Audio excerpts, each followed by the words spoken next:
तो आज हम बात कर रहे हैं प्राचीन भारतीय इतिहास को कैसे बांटा गया है इस पर। हमारे पास ये दस्तावेज है प्राचीन भारतीय इतिहास, कालखंड और स्रोत। और हम देखेंगे कि इतिहासकार सबूतों के आधार पर समय को कैसे अलग-अलग हिस्सों में देखते हैं, है ना? हाँ, बिल्कुल। देखिए, ये जो बंटवारा है, ये इस बात पर टिका है कि हमें उस जमाने की जानकारी मिलती कैसे है। मतलब क्या सिर्फ खुदाई की चीजें हैं या कुछ लिखा हुआ भी है, और अगर है तो क्या हम उसे पढ़ पाए हैं। अच्छा, तो इसी आधार पर मोटे तौर पर 3 हिस्से किए गए हैं। ठीक है। तो पहला वाला है प्राग ऐतिहासिक काल, प्री हिस्टोरिक।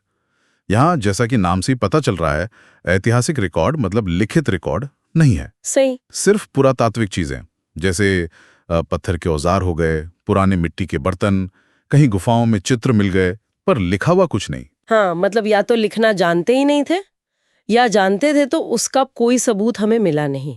पाषाण काल इसका सबसे अच्छा उदाहरण है। तो उस समय के बारे में जानना मतलब सिर्फ इन चीजों को देखकर अंदाजा लगाना? बिल्कुल। ये एक तरह से एक जासूसी काम जैसा है। आप सिर्फ छोड़े हुए सुरागों से कहानी बना रहे हैं। उनकी भाषा, उनकी सोच, वो सब हम सीधा नहीं जान सकते, बस चीजों से अंदाजा लगाते हैं। अच्छा, फिर आता है आद्य ऐतिहासिक काल, प्रोटो हिस्टोरिक। यहाँ मामला थोड़ा पेचीदा है ना? हाँ, ये दिलचस्प है, क्योंकि यहाँ लिखित सबूत हैं तो लेकिन हम उन्हें पढ़ नहीं सकते। ओहो। जैसे? सबसे बड़ा उदाहरण तो सिंधु घाटी सभ्यता की लिपि है।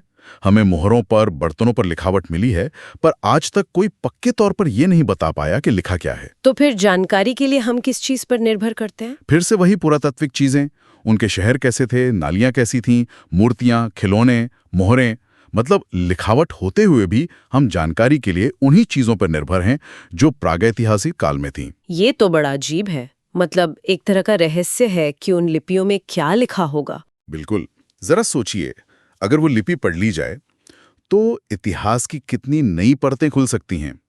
शायद उनका समाज, उनका धर्म, उनके व्यापार के बारे में हमें वो पता चले जो आज हम सोच भी नहीं सकते। ये एक तरह से लिखित और अलिखित दुनिया के बीच का पुल है। सही कहा।